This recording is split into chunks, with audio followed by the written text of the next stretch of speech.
فاجعه آتش‌سوزی سینما رکس آبادان چطور اتفاق افتاد؟ چه کسانی به دست داشتن در این فاجعه متهم شدند؟ گروه‌های مخالف از چه اسنادی برای متهم کردن هم استفاده کردند؟ قاب تاریخ رو می‌بینید به روایت من محمد ناظمی تا به جواب این سوال‌ها برسیم.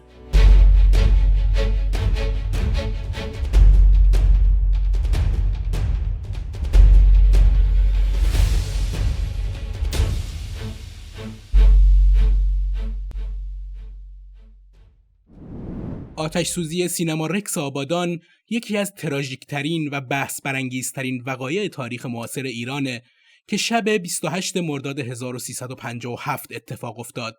این حادثه که توش بیشتر از 377 نفر از تماشاگران تو شعله‌های آتش جونشون را از دست دادن، به عنوان نقطه عطفی در جریان انقلاب 1357 شناخته میشه. این فاجعه جامعه رو خشمگین کرد و اعتراضات علیه حکومت پهلوی رو بیشتر کرد. از همون زمان تا الان مسئولین حکومت اون روز و مخالفینش همدیگر رو به این متهم میکنن که برای تضعیف گروه مقابل دست به این کار زدن. این حادثه به دلیل ابعاد انسانی و سیاسیش سوالهای زیادی رو ایجاد کرده. چرا سینما رکس به عنوان مکانی عمومی و پر از تماشاگرای بیگناه هدف قرار گرفت؟ چه کسایی پشت این فاجعه بودن؟ آیا این عمل صرفاً انگیزه‌های انقلابی داشت یا توطئه‌ای پیچیده‌تر در کار بود؟ منابع مختلف از اسناد دادگاه گرفته تا خاطرات مقامات وقت و گزارش‌های بین‌المللی روایت‌های متفاوتی ارائه میدن. این تضادها آتش‌سوزی سینما رکس رو به یکی از پیچیده‌ترین موضوعات تاریخی ایران تبدیل کرده که همین الان هم نیازمند بررسی دقیق‌تره. تو این قسمت به این سوال جواب میدم که چرا و توسط چه کسانی سینما رکس آبادان در 28 مرداد 1357 به آتش کشیده شد. آبادان سال 1357 شهری بود که با بقیه مناطق ایران تفاوت داشت. این شهر به خاطر وجود پالایشگاه نفت و حضور شرکت‌های خارجی مثل شرکت نفت ایران و انگلیس از نظر اقتصادی و رفاهی تو وضعیت ممتازی قرار داشت. آبادان به خاطر وجود پالایشگاه نفت امکانات رفاهی زیادی داشت. فرودگاه، سینما و تلویزیون، زمین و سالن‌های ورزشی و مراکز تحصیلی مدرن همگی زمانی تو آبادان وجود داشتند که بقیه شهرهای ایران بعضاً امکانات اولیه زندگی رو نداشتند. خیلی از اهالی آبادان به دلیل کار با خارجی‌ها زبان انگلیسی رو خوب صحبت می‌کردند و مراکز فرهنگی شرکت نفت هم مثل سینما نفت آبادان فرصتی برای آشنایی با هنر و فرهنگ مدرن جهان بود. رونق اقتصادی حاصل از شرکت نفت بیشتر به نفع ساکنین بومی بود و توسعه شهری، بازار و کشاورزی هم تو آبادان پررنگ بود. با این حال این رفاه شامل همه مردم آبادان نمیشد. شرایط جوی همراه با گرمای طاقت فرسا هم تو تابستان 1357 روی زندگی روزمره مردم تأثیر میذاشت و شاید به حس نارضایتی عمومی دامن میزد. از طرفی سیاسی تر شدن فضای کشور به آبادان هم رسیده بود. تا قبل از مرداد 1357 آبادان نسبت به شهرهایی مثل تهران و قم نقش کمتری تو اعتراضات انقلابی داشت. تو این وضعیت بود که آتش‌سوزی سینما رکس اتفاق افتاد. حادثه‌ای که باعث خشمگین شدن مردم و ملحق شدن آبادان به جریان انقلاب شد. اما شب 28 مرداد 1357 چه اتفاقی افتاد که سینما رکس در آتش سوخت؟ آتش‌سوزی ساعت 21:45 اتفاق افتاد، زمانی که سالن سینما پر از حدود 600 تماشاگر بود که برای تماشای فیلم گوزن‌ها ساخته مسعود کیمیایی اومده بودند. این فیلم با داستانی درباره فرار و مبارزه اون روزها حسابی تو آبادان طرفدار داشت. سینما رکس واقع در خیابان شهرداری سالنی بزرگ با حدود 600 صندلی داشت و فضایی بود که خانواده‌ها، جوانها و کارگرای پالایشگاه بعد از یه روز کاری برای سرگرمی بهش پناه می‌بردن. هیچ کس فکر نمی‌کرد که این شب گرم و شرجی که مصادف با ماه رمضان و سال روز تولد امام حسن بود، به کابوسی فراموش نشدنی تبدیل بشه. بر اساس گزارش‌ها 4 نفر از جمله حسین تکبلی‌زاده که بعدها به عنوان متهم اصلی شناخته شد، با برنامه‌ریزی قبلی دست به این جنایت زدند. اونها با استفاده از تاریکی شب و همکاری سرایدار سینما مقداری زیادی تینر رو روی دیوارها، راهروها و درهای خروجی سالن ریختن و بعد آتیش رو روشن کردن. درهای خروجی که به دلایل نامعلومی قفل شده بودن، راه فرار رو برای تماشاگرای فیلم بستن. دود غلیظی خیلی سریع سالن رو پر کرد و شعله‌های آتیش از راهروی خروجی به داخل زبانه کشیدن. تماشاگرها که تو تاریکی و وحشت به سمت درها هجوم برده بودن، با درهای قفل شده مواجه شدن. فریادها و صدای شکستن شیشه‌ها تو سالن پیچید، اما گرما و دود خفه کننده فرصتی برای نجات باقی نذاشت. خیلی از قربانی‌ها، به خصوص اونهایی که ردیف‌های عقب نشسته بودن، حتی نتونستن از جاشون بلند بشن و روی صندلی‌هاشون تو آتیش سوختن. کلانتری مرکزی آبادان که فقط 100 متر با سینما فاصله داشت، نتونست واکنش سریعی نشون بده. گزارش‌ها میگه که مامورای کلانتری با تأخیر به محل رسیدن و هیچ کار مؤثری هم برای کمک انجام ندادن. ماشین‌های آتش نشانی شهرداری که دیر ولی بالاخره به صحنه رسیدن، با مشکل کمبود آب مواجه بودند و تجهیزات کافی از جمله بلندگو برای هماهنگی عملیات نداشتند. آتش نشانی شرکت نفت که به خاطر امکانات پیشرفتش تو منطقه شناخته میشد، با تأخیری 1.5 ساعت وارد عمل شد، زمانی که دیگه سالن به تلی از خاکستر و اجساد سوخته تبدیل شده بود. یکی از شاهدان عینی که نزدیک سینما بود بعدها گزارش داد که صدای فریادهای مردم از داخل سالن تا خیابونهای اطراف شنیده میشد، اما هیچ نیروی کمکی به موقع نرسید. از حدود 600 تماشاگر حاضر تو سالن، فقط حدود 100 نفر موفق شدند که با شکستن پنجره‌ها یا پیدا کردن مسیرهای فرعی فرار کنن. البته روزنامه‌نگار بومی آبادان این رو شایعه میدونه و میگه کسی زنده از درون سینما خارج نشد و اونهایی که روایتی از فاجعه دارن کسانی بودن که بیرون سینما حضور داشتن. تعداد دقیق قربانی‌ها مثل خیلی از اتفاقات نزدیک به انقلاب محل اختلافه. روزنامه اطلاعات تو گزارش اولیش از 377 کشته خبر داد، اما منابع بعدی این تعداد رو تا 430 نفر و حتی بیشتر اعلام کردند. اجساد سوخته روی صندلی‌ها که خیلی از اونها در حالت نشسته و بدون نشونه‌ای از تلاش برای فرار بودن، شدت فاجعه رو نشون میدادن. شایعاتی هم بود و البته هیچ وقتم تایید نشد که میگفت ممکنه ماده شیمیایی قبل از آتش سوزی تو سالن پخش شده باشه که باعث بیهوشی قربانی‌ها شده، اما همونطور که گفتم این ادعاها تو تحقیقات رسمی اثبات نشد. ماجرای سینما رکس پر از روایت‌های ضد و نقیضه. یه موردش هم تعداد نجات یافته هاست. بعضی روایت‌های رسمی میگه حدود بین 20 تا 40 نفر از این آتش سوزی نجات پیدا کردن. عباس امینی، مستندساز جوان آبادانی که مستندی درباره سینما رکس ساخته، اما تو گفتگوی ادعا کرده که تعداد اونهایی که نجات پیدا کردن خیلی بیشتره. اون میگه من با تعداد زیادی از آنها صحبت کردم، اما آنها حاضر نیستن خودشان را معرفی کنند، چون هر کسی زنده بیرون آمده بود در مزان اتهام بود که حتما دستی در قضیه داشته است. فضا خیلی متشنج بود، برای همین بیشتر آنها ترجیح دادند سکوت کنند. برخی آنقدر ترسیده بودند که از ایران رفتند. خبرگزاری پارس که الان به نام ایرنا میشناسیمش، همون زمان تو خبری درباره نجات یافته ها نوشت از 700 تماشاگر کوچک و بزرگ که در سالن سینما رکس آبادان سرگرم تماشای فیلم بودند، در جریان آتش سوزی تنها 100 نفر توانستند خود را از مهلک نجات دهند و به بیرون فرار کنند و 600 نفر دیگر در میان جهنمی از آتش سوختند که از این عده 377 نفر جان خود را از دست دادند. خدری، روزنامه‌نگار آبادانی، اما این روایت رو دروغ میدونه. خدری میگه هیچ کس از سینما رکس زنده بیرون نیامد، فقط 1 نفر نجات پیدا کرد که آن هم بچهش گریه کرده بود و بیرون آمده بود. اون توضیح میده سینما رکس یک سینمای قدیمی بود که همان موقع 60 سال سن داشت. دیوارهایش هم فقط یک ردیف آجر بود. اگر اینها هوشیار بودند و حتی به دیوار لگد میزدند، دیوار میریخت. با توجه به اینکه آدم در زمان خطر قدرتش بیشتر می شود، پس اینها هوشیار نبودند. من آنجا بودم، هیچ صدایی به بیرون نمی آمد. اصلا صدای مردم و اینها نمی آمد. بعد از اینکه من داخل رفتم، همه روی صندلی هایشان سوخته بودند و صندلی های آهنی از بین رفته بودند. به هر حال صبح روز بعد 29 مرداد آبادان تو شک و عزا فرو رفت.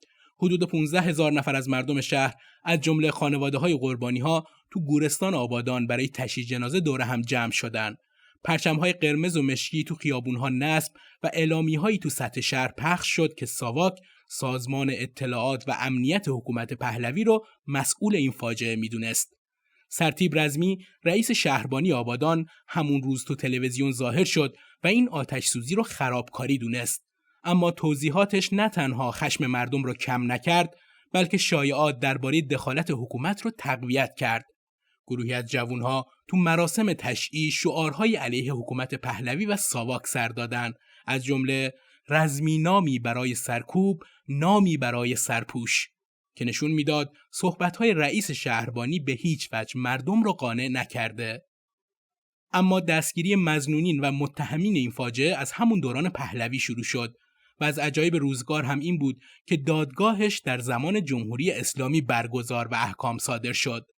تکبلی زاده با 50 ساعت محاکمه در 20 جلسه در مدت 3 روز تو تابستون 1359 در دادگاهی به ریاست سید حسین موسوی تبریزی به اعدام محکوم و در تاریخ پنجشنبه 13 شهریور ماه 1359 ساعت 2 بامداد تیرباران شد. فاجعه سینما رکس نه فقط آبادان بلکه کل ایران رو منقلب کرد. گزارش‌های بین‌المللی از جمله مجله تایم این حادثه رو به عنوان نقطه عطفی تو تحولات سیاسی ایران توصیف کردند. چارلز ناس، کاردار سفارت آمریکا در تهران، گزارشی رو 3 روز بعد از فاجعه به واشنگتن نوشت که تأخیر در امدادرسانی و بی‌برنامگی مقامات محلی شایعات درباره دخالت حکومت تو این فاجعه رو قوی‌تر کرده. گزارش چارلز ناس از این قراره: تاریخ سه‌شنبه 22 آگوست 1978. خلاصه تمامی مطبوعات تهران در 21 و 22 آگوست به طور کامل به اخبار آتش‌سوزی سینما رکس پرداختند. تعداد کشته شدگان به صورت غیر رسمی 430 نفر برآورده شده است.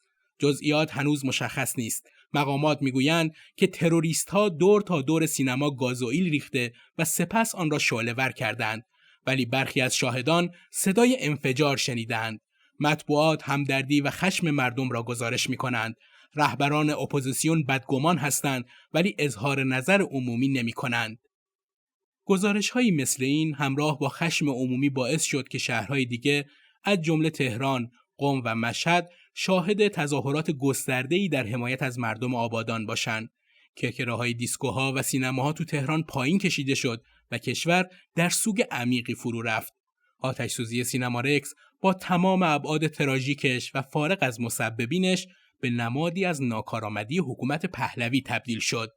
تصاویر اجساد سوخته، سالن ویران شده و خانواده‌های داغدار تو گورستان تو ذهن مردم حک شد و اعتراضات انقلابی علیه حکومت رو شدید کرد. آتش‌سوزی سینما رکس آبادان که اول ساواک رو مسببش میدونستن، بعدها با اعترافات حسین تکبلی زاده در سال 1359 به گروهی از مخالفین مذهبی حکومت نسبت داده شد. اما ابهامات درباره جزئیات اون شب همچنان باقیه که بعضی از نظرات موافق و مخالف رو بررسی می‌کنیم. مخالفین حکومت پهلوی به ویژه رهبرای مذهبی، گروه‌های انقلابی و فعالای سیاسی بلافاصله بعد از آتش‌سوزی ساواک رو به طراحی و اجرای این فاجعه متهم کردند. اونها معتقد بودند که حکومت در تلاش برای بدنام کردن انقلابیون به ویژه گروه‌های مذهبی و ایجاد بهانه‌ای برای سرکوب بیشتر این جنایت رو ترتیب داده. این اتهام تو فضای ملتهب سال 1357 که حکومت با اعتراضات میلیونی در شهرهای مختلف مواجه بود و به نوعی مشروعیتش رو از دست داده بود، خیلی سریع بین مردم مقبولیت پیدا کرد و اعتراضات علیه حکومت پهلوی رو بیشتر کرد. روح الله خمینی تو پیامی از نجف در 29 مرداد 1357 این فاجعه رو به حکومت نسبت داد. دریافت خبر بسیار فجیع به آتش کشیدن چند صد نفر هموطنان ما با آن وضع حساب شده موجب تأثر و تأسف شدید گردید.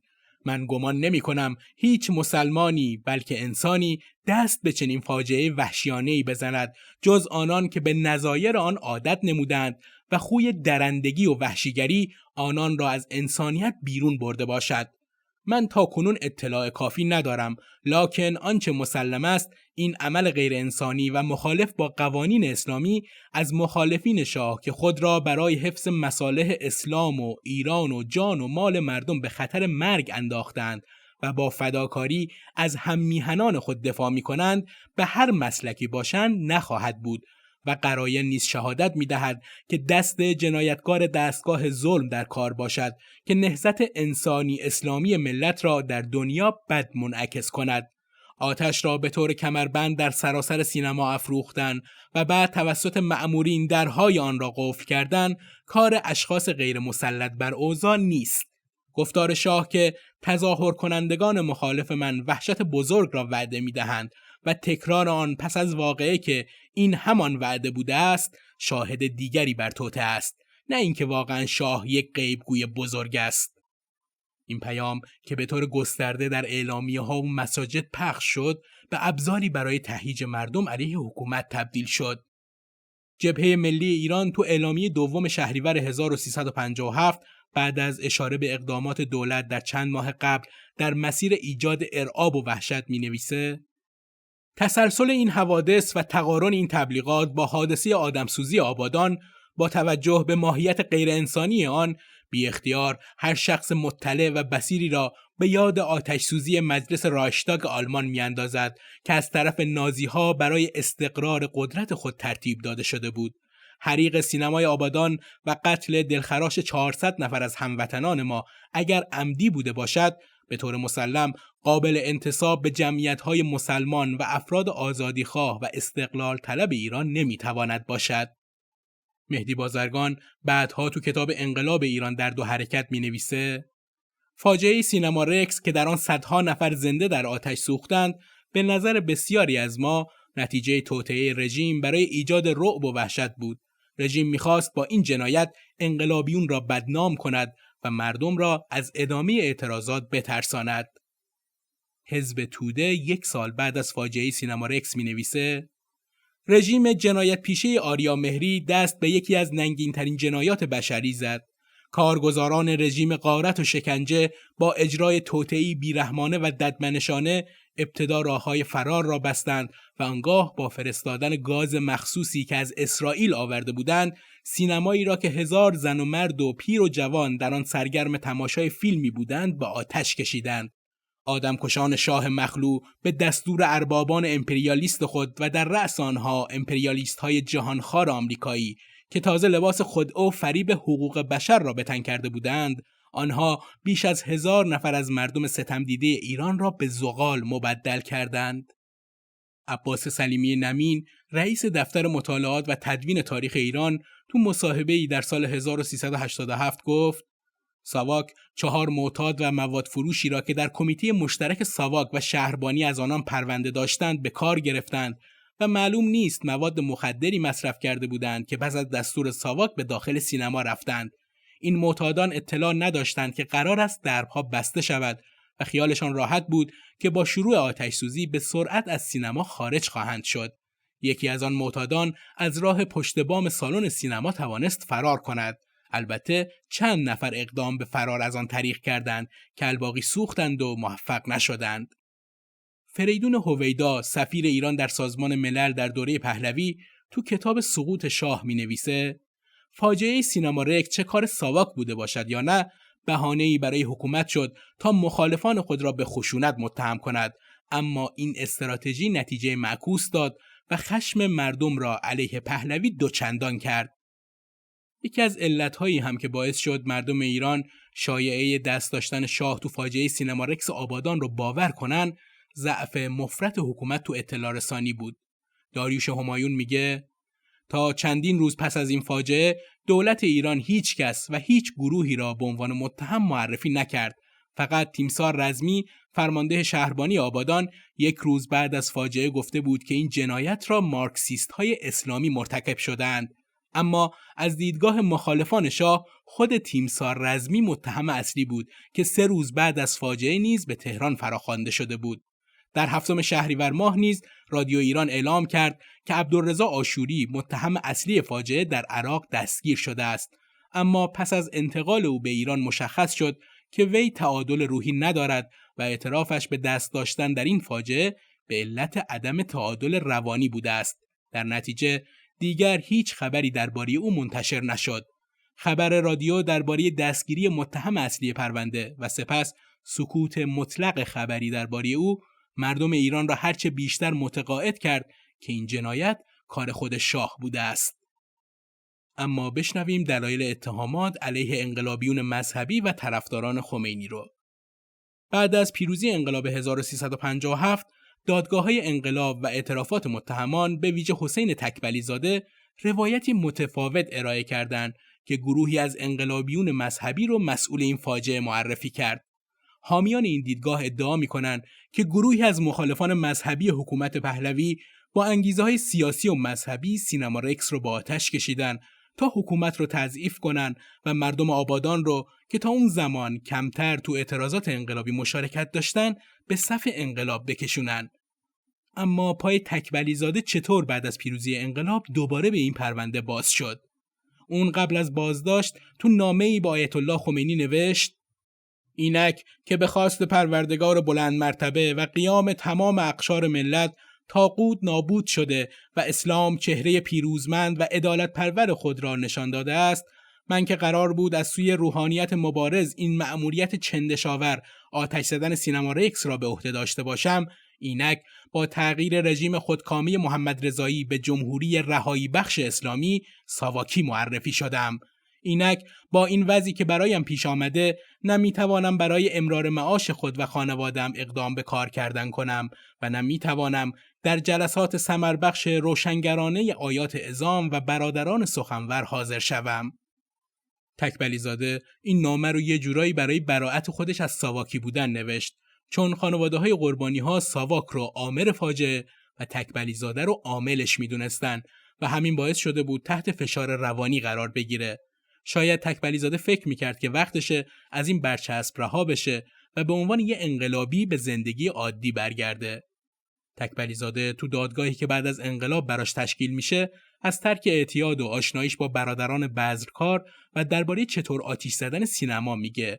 اون شرح میده که بعد از ترک مجدد اعتیاد چند تا کتاب دکتر شریعتی تهیه میکنه و به آبادان برمیگرده و اینجاست که فرج رو میبینه. تکبلی زاده تو دادگاه آتش زدن سینما رکس رو اینطور شرح میده: پس از 1 ربع ساعت فرج گفت میروم دستشویی و رفت. فرج بعد از 10 دقیقه برگشت و نیمه های فیلم بود که فرج به آرامی گفت برویم. بعد بلند شدیم و رفتیم داخل سالن انتظار. آنجا ایستادیم. هیچ کس داخل سالن نبود و بوفه تعطیل شده بود. فرج شیشه را درآورد و گفت شما جلوی بوفه بریزید و خودش با عبدالله رفت. بعد از اینکه مواد همه جا پخش شد، ظاهراً به اعتراف خود تکبری زاده کبریت رو اون کشید، اما این سوختی که ریخته بودن برخلاف مواد سر شب به نظر تینر نمی اومد، چرا که به گفته خود تکبلی زاده که تنها بازمونده اون جمع بود به سرعت آتیش دور تا دور سالن رو محاصره کرد و به سالن سینما کشیده شد. فرج بذرکار شاید تنها کسی بود که میتونست بگه توی 1 ساعتی که تصمیم دوباره برای آتش زدن سینما گرفته شد چی گذشت و اون مواد چی بود که اونطور سینمای 900 نفری رکس رو آتیش زد. منتها همونطور که گفتم بذرکار کسی بود که تو این حادثه گم شد و حتی جنازش هم پیدا نشد.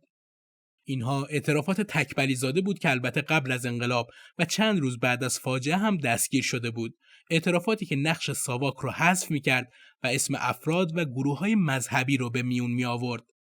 علیرضا نوری‌زاده، روزنامه‌نگاری که تو روزهای وقوع فاجعه با وزیر اطلاعات دولت شریف امامی دیدار داشته، تو گفتگو با رادیو فردا توضیح داده که زنده یاد دکتر آمری تهرانی از سردبیران و دبیران روزنامه‌ها دعوت کرد و من به عنوان دبیر سیاسی روزنامه اطلاعات در این نشست حضور داشتم. مرحوم دکتر آمری تهرانی ضمن اشاره به مسئله جنایت آتش زدن سینما رکس گفت ما در برابر یک معضل قرار گرفتیم و من از شما به عنوان روزنامه‌نگاران با تجربه و مسئول سوالی دارم. همه سراپا گوش شدند و او اشاره کرد شخصی که دستگیر شده افراد دیگری را لو داده است. آمری تهرانی گفت در مجموع اطلاعاتی که از طریق سازمان اطلاعات کشور ساواک و شهربانی به آقای نخست وزیر رسیده حاکی از این است که دستورالعمل آتش زدن سینما رکس از نجف آمده است. نوریزاده توضیحش رو ادامه میده و دلیل اینکه اون زمان اسمی از افراد برده نشده رو هم اینطور بیان میکنه. اسمی که زنده یاد آمری تهرانی به زبان آورد و من فراموش نمی کنم و بعدها این اسم برای ما مهم شد، آقای کیاوش بود که بعداً نماینده مجلس شد. دکتر آمری تاکید کرد که آقای کیاوش با فرد دستگیر شده در ارتباط بوده و همچنین در نجف نیز با شماری از روحانیون در ارتباط بوده است. مرحوم صالح یار و یک نفر از آیندگان گفت: امروز هر چیزی را در این رابطه بیان کنید به ضرر شما خواهد بود، زیرا مردم باور نمی کنند. مگر مردم می توانند باور کنند که روحانیت دستور آتش زدن مردم بیگناه را بدهد؟ آمری تهرانی نیز این نظر را تایید کرد و گفت که در هیئت دولت به همراه چند تن دیگر مخالف بعضی آقایان نظامی بودند که می گفتند باید این فرد را جلوی تلویزیون آورد. اعترافات او را پخش کرد و اسناد را ارائه داد و افرادی را که با او در ارتباط بودند دستگیر کرد. ظاهراً آقای نخست وزیر نیز عنوان کردند این مسئله را در جهت لطمه زدن به طرح آشتی ملی می‌داند که علاقمند بود در سطح کشور به اجرا درآورد. عباس میلانی مورخ ایرانی تو کتاب نگاهی به شاه می‌نویسه: رژیم بلافاصله بران شد که نیروهای اسلامی افراطی را مسئول این فاجعه معرفی کند. نیروهای مخالف در مقابل رژیم و ساواک را مسئول می‌دانستند. می‌گفتند این کشتار تلاشی است برای بدنام کردن مخالفان. به روایت نجفی که در آن زمان وزیر دادگستری بود، شاه در دیداری با او در حالی که اشک در چشمانش حلقه زده بود، خواستار رسیدگی فوری به این ماجرا و معرفی مسببین شد. گفته بود: چطور ایرانیان خیال می‌کنند که من مسئول چنین جنایتی می‌توانم باشم؟ اما به گفته نجفی تلاشش برای رسیدگی کامل به ماجرا به جایی نرسید. در سالهای بعد از انقلاب مخالفان روحانیون آبادان را مسبب اصلی آتش‌سوزی سینما رکس معرفی کردند. این واقعیت که جمهوری اسلامی در دادگاهی فرمایشی برخی از ماموران ساواک را به جرم معاونت در این فاجعه به مرگ محکوم کرد، بر شبهه دست داشتن برخی از روحانیون افزود. جمشید آموزگار زمان کمی بعد از فاجعه تو جلسه‌ای با نماینده‌های سازمان کارگران که از تمام کشور به تهران اومده بودند، با صحبت‌هایی که کرد نشون داد که حکومت از این ماجرا بیخبر بوده. اون گفت: باعث تأسف است که در ماه مبارک رمضان و در روز میلاد امام حسن مجتبی علیه السلام یک محل عمومی یک سینما را آتش بزنند و درهای آن را از پشت ببندند و 377 نفر از هم میهنان ما را زنده زنده در آتش بسوزانند. تصور این واقعه تأثیرانگیز نیز مشکل است. چگونه ممکن است افرادی آنقدر از بشریت، انسان دوستی، مذهب و ایمان به خدا بیخبر باشند که دست به چنین کاری بزنند؟ اما دیدن چهره‌های مصمم شما به من و همکارانم نیرو و توان بیشتری می‌دهد که با همکاری شما و سایر میهم پرستان مشتی فریب خورده گمراه را از میان خود بیرون کنیم و همانطور که ایران و ایرانی در مواقع حساس نشان داده، ما یک پارچه و همبسته با وحدت تحت رهبری رهبر خود مشکلات را از بین ببریم. داریوش همایون هم در پایان جلسه هیئت دولت انگشت اتهام رو به سمت گروه‌های مخالف دولت گرفت و گفت: قضیه آبادان حقیقتاً به اندازه‌ای فجیع است که صحبت کردن درباره آن دشوار است. من تصور نمی‌کنم که در دنیا جز در دورانی که فاشیست‌ها در آلمان حکومت می‌کردند چنین اتفاقی افتاده باشد. اعمال تروریستی خیلی سابقه دارد و در بیشتر کشورهای جهان هم روی داده، ولی هیچ گروه تروریستی نسبت به مردم مملکت خودش چنین رفتاری تاکنون در هیچ جای جهان نکرده است. ما در دولت البته این اقدامات را محکوم کرده ایم. همانطور که آقای نخست وزیر هم گفتند، این یک فاجعه ملی است و باید از طرف مردم به عنوان یک فاجعه ملی تلقی شود. ما با گروه‌هایی روبرو هستیم که تحت عناوین مختلف که دیگر این عناوین اهمیت ندارد، یک حالت بسیار سبعانه‌ای نسبت به مملکت خودشان و ملت خودشان پیش گرفتند که فقط در دوران فاشیست‌ها نظیر آن را دنیا دیده است. اینها باید با واکنش سخت توده‌های مردم روبرو شوند. بعدها هم داریوش همایون که زمان آتش‌سوزی سینما رکس وزیر اطلاعات و جهانگردی دولت وقت بود، تو مصاحبه با پروژه تاریخ شفاهی میگه: بعد از انقلاب، زمانی که من در تهران مخفی شده بودم، شنیدم که فلسطینی‌ها در آتش‌سوزی سینما رکس دست داشتن و شخصی به نام مصطفی چمران وسایل آتش زدن سینما رکس را در اختیار عاملانش قرار داده است. ساواک که خودش متهم آمریت این آتش‌سوزی بود هم تو بولتن خبری داخلیش خیلی مختصر و کوتاه اینطور آورد: چند تن از عناصر اخلالگر سینما رکس شهر آبادان را به آتش کشیدند که در نتیجه قریب 400 تن از تماشاچیان در آتش سوختند و جان خود را از دست دادند. حسین نوری همدانی، مرجع تقلید شیعه، هم اونطور که تو خاطرات علی تهرانی نقل شده در جریان آتش زدن سینما رکس نقشی فعال داشته. علی تهرانی تو خاطراتش میگه: ما در سقز بودیم که خبر آتش سوزی سینما رکس آبادان منتشر شد. من خیال میکردم کار ساواک است، چون هر خرابکاری که میشد به ساواک میبستند، ولی آقای شیخ نوری همدانی تایید کرد و گفت ما در شورای اسلامی قم این کار را برای به حرکت درآوردن مردم آبادان در راه انقلاب انجام دادیم تا خیال کنند کار ساواک است و به حرکت درآیند. محسن صفایی فراهانی هم تو مصاحبه‌ای با حسین دهباشی ادعا کرد که فاجعه سینما رکس آبادان توسط انقلابیون رخ داد و بانیان فاجعه هم بعد از روی کار اومدن جمهوری اسلامی نماینده مجلس شدند. به هر حال هر دو تا نظریه که ساواک سینما رکس رو با آتیش کشیده یا گروه‌های مذهبی مخالف حکومت پهلوی تو این کار دست داشتن، با ابهامات و تناقضات جدی مواجهه. علی صدارت، فعال سیاسی، تو یادداشتی می‌نویسه: در روز 28 مرداد 1357 صدها نفر از هممیهنان ما در جنایت هولناکی در سینما رکس آبادان زنده سوختند. 7 سال پس از این آتش سوزی، علیرغم اعدام 6 نفر به عنوان مسئولین این جنایت و محکوم شدن تعداد کثیری به زندانهای طویل المدت و صدها اعلامیه و ادعانامه و اتهامات گوناگون و ضد و نقیض که هر دسته و گروه سیاسی به دیگری به عنوان عامل آن زده است، هنوز یک تحقیق بی‌طرفانه و جدی در مورد عاملین و مسئولیت این جنایت صورت نگرفته است. در حالی که اعترافات تکبلی زاده به گروه‌های مذهبی اشاره داره، شواهد دیگه مثل گزارش‌های دیپلماتیک غربی و بی‌برنامگی مقامات محلی احتمال دخالت ساواک رو تقویت میکنه. آتش‌سوزی سینما رکس آبادان همین الان هم یکی از پیچیده‌ترین و بحث برانگیزترین وقایع تاریخ ایرانه. اتهامات علیه حکومت پهلوی و ساواک بر اساس بی‌اعتمادی عمومی، تأخیر آتش‌نشانی، قفل بودن درها و سابقه سرکوب حکومت شکل گرفت. در مقابل، اتهامات علیه انقلابیون مذهبی بر اساس اعترافات تکبلی زاده، انگیزه‌های ایدئولوژیک و سابقه حملات به سینماها استوار بود. هر دو طرف شواهد و نقل قول‌های ارائه دادند، اما نبود تحقیقات بی‌طرفانه و شرایط آشوبناک سال 1357 حقیقت رو تو حاله‌ای از ابهام نگه داشته. این فاجعه فارغ از عاملانش به نمادی از سردرگمی حکومت پهلوی و کاتالیزوری برای انقلاب 1357 تبدیل شد. به پایان این قسمت از پادکست قاب تاریخ رسیدیم. حتما شما هم اگه منابعی رو در اختیار دارید که اطلاعات بیشتری رو در این زمینه به ما میده، در بخش کامنت ها بنویسید تا هم من و بقیه دوستان ازش استفاده کنیم.